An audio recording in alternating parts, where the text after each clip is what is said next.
Hi, I'm Ruby DiCastro. And I'm Makayla Marucci, and this is Studio 48. I hope everyone's having a fantastic Friday. Today, we'll be giving you some updates on upcoming events and announcements. Seniors, your digital portfolios are due today for review. They will not be reviewed over February break, so head over to the library to see Ms. Fleck if you need any help or have any questions. All these deadlines are coming up quick, so make sure you don't leave everything to the last minute. Today, the boys varsity hockey team will be playing at home at 7:30 versus Lebanon. Saturday, the boys will also take the rink at 7:30 at Monadnock. You can head over to the PRHS website and click on the Athletics tab. It will bring you to a page with all the scheduled sports events with links to watch the games live. Tuesday, the 23rd, varsity girls basketball will be away at Winnisquam at 6, and the boys will be taking the home court at 6 to play them as well. Hockey isn't over yet. They will be playing Tuesday night at 7:30 versus Pembroke and Campbell at home. Friday the 26th, Winnisquam is back playing the Lady Bobcats at home at 6 o'clock, and the boys will travel to them this time, again, for 6 o'clock. Now, here's Ruby with sports.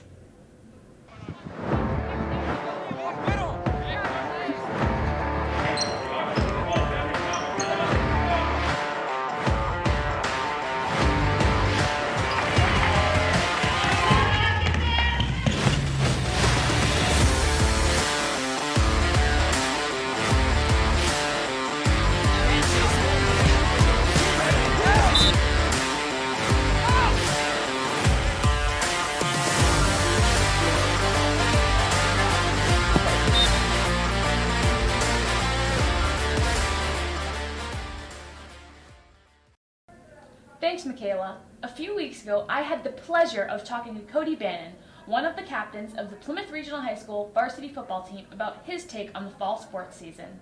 The fall sports season was affected by COVID in many ways because we had to wear masks throughout school, doing the weight room, locker room, walking down in the field, going to play and practice. We had some fan restrictions in some of our games and when we would travel away. We didn't really have many for home games, any of our teams, but people had to wear masks, and if they weren't wearing masks, they had to social distance, stay 6 feet away from each other. I think the hardest part of playing through COVID was not knowing what was going to happen. We had our first COVID case of the year, and no one knew if they were going to be able to play sports again. Also, it was difficult wearing masks. Sometimes you'd forget, or you wouldn't even notice that it wasn't on. You'd walk out in the hallway and get in trouble. But I think our coaches really made it easier for us. They would help us and just tell us we have to do it if we want to play. COVID did a lot this year and made everything really challenging. One of the biggest things that was hard for some of us seniors was making it to the championship football game and knowing that we could only have 4 people go for us. Usually we like to have all our family, friends, people from our school go, but that couldn't really happen this year with only 4 people being allowed per player. We still had a good fans and a good turnout, but it was just different from last year having anybody go that wanted to. So freshman year playing football, I didn't really know what to expect, but we had a good year. I made a lot of new friends that I'm still best friends with to this day and probably will be forever. And we made it to the championship that year, so we went down to UNH, where the championship has been for all 3 divisions every year.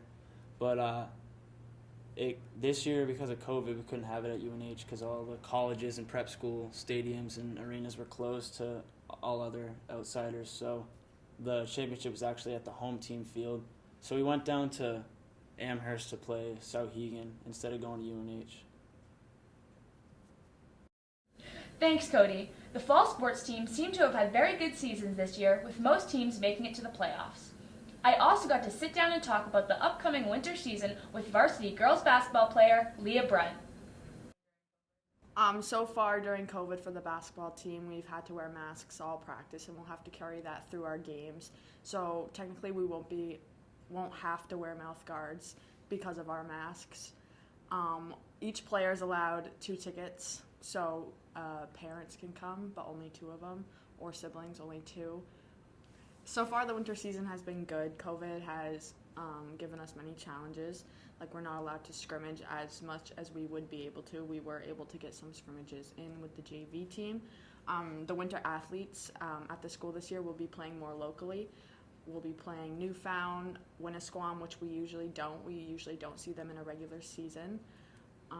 And our game schedule is cut down to 12 games. We have already had a team forfeit, so our schedule is going to be more compacted, and it's only going to be a 7-week complete season. I expect that the basketball team, the girls basketball team, will be doing very good. We are going to be playing more D3 teams, so we are going to have lots of close competition. I think that COVID has presented us with some challenges, but I think that we are ready to face them and complete our season. Thank you, Leah. The winter sports seasons are quickly coming to an end. We will be pulling some of the top scoring and top playing athletes to the hot seat to talk about and wrap up their seasons. On Monday night, Makayla and I stopped by the varsity boys basketball game versus Kingswood to talk to the team about their season and about their predictions for the night.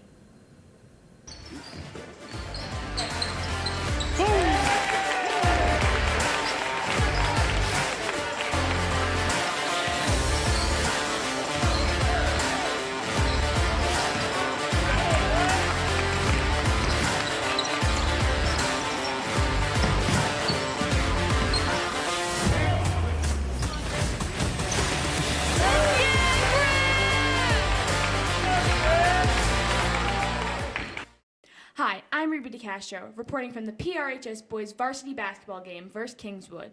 Before the game, I had the chance to interview some of the boys on the team to see what their season is like this year. How's your season going so far? It's been all right. We started out pretty good, and then we had that week off because of quarantine. We kind of went down from there, but we've been going strong. Yeah, that's always tough, but good to hear you guys are keeping your head in the games. It's going pretty good. I mean, we're not playing as good as we should have been, but we're going to turn things around tonight. What's your record for the season? Right now we're 3-5. So yeah, we're about to be 4-5. We're 3-5 right now. I think we're 3-5. About to be, what tonight? 4-5. Yes, that's what I like to hear. All right, thanks, Kyle. So I hear you're looking out for number 5 today. Is that right? Yeah, he's kind of one of our bigger threats. He's been dropping a lot of points in other games, so he's kind of going to be our main focus. Him and 21. 21's kind of a bigger kid, so we're going to be thinking about him a lot too. We got 2 people out here, a big man named Arnold and a point guard named Shannon. Shannon's a really good shooter. We got to lock him up. And then Arnold, he's a big man down the paint. He can score at will. We just got to lock him up and we got it. Just got to play good defense, stay in front of them, and limit to them as many points as we can. Our goal for the game was to keep them both under 15 points. And number 5 is a great basketball player. We've seen videos on him. We've seen clips. We just got to hold them. Big man and him. That's it. Do you have any special moves you're going to pull out tonight? Probably the spin move tonight. Be big down low, do a little up fake as you're on the other side. What about you yourself? Do you have any special moves you're going to pull on them tonight or anything? Just hoping to score, get our team to win. What do you expect the outcome of tonight's game to be? It's going to be a close one, but I'm expecting us to come out on top, obviously, because this is our team. I think we're going to get a dub. I mean, we've just been getting matched up against big kids and nothing to do against that. I think tonight is pretty matched up. The boys fought hard on Monday night and gave it their all. Although they didn't come out with the win, they represented the Plymouth Bobcats with pride and played their hearts out. That's it for this week's announcements. Tune in next time for more updates. I'm Makayla. And I'm Ruby, signing off. Boom!